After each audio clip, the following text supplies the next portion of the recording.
is Gennady. I'm from the Philadelphia area.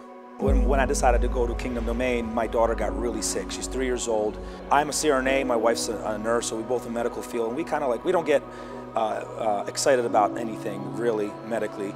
But she got really, really sick, really high fevers, laying in bed all day. Really nothing that's visibly wrong with her. I told my wife, is it okay if I go to Kingdom Domain? She's like, yeah, it's not a big deal. You planned for this the whole year, so just go, I'll figure it out. It's Wednesday night now here in Kingdom Domain. Andrei Shapoval was preaching. He was talking about the fire of God, and then he called people out for prayer. It was past 10 o'clock. I walked out for prayer, and I'm standing there, and I'm like, I'm ready to receive. And Andrei is like, all right, I'm going to start praying for the fire now, but you guys have to be expectant you're going to receive something. And then at that moment, my wife texts me and she says, Genna, you really got to pray. Something's not right.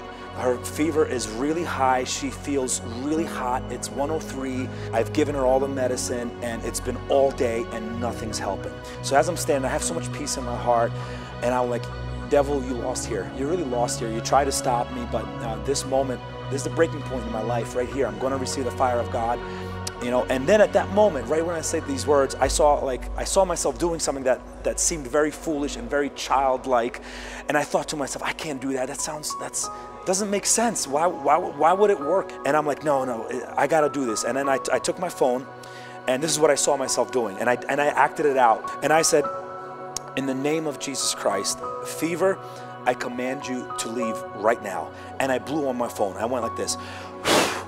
And then Andrei's praying over me. He walks by, he puts his hand on me, he blows on me, and I fall over and I'm laying on the ground, I'm crying. And then I hear my phone vibrate, and I know my wife's probably texting me back.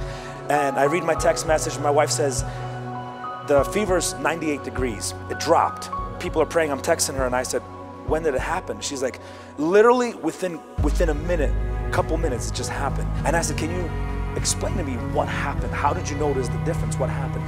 And she's like, she was laying in bed, and I was laying next to her, and she was really burning up. She was like hot. I couldn't touch her. And she got up out of bed. She just got up like that, sat up, and she started taking really deep breaths, and she started blowing something out.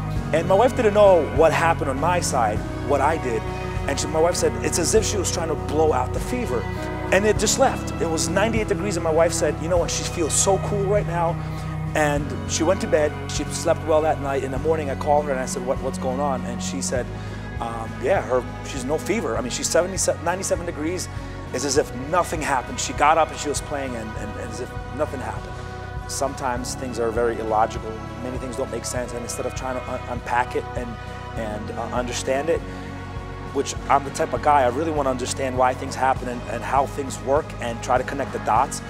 And in that moment, it just didn't make sense to me why that would work, and it was just hilarious. It was so funny that I was prompted to do this, and I just, you know, God, I said, God, I don't understand, I'm just going to be obedient to you. And out of obedience, that's exactly what I did at that moment, and that's when the breakthrough happened. I was just obedient, that's all.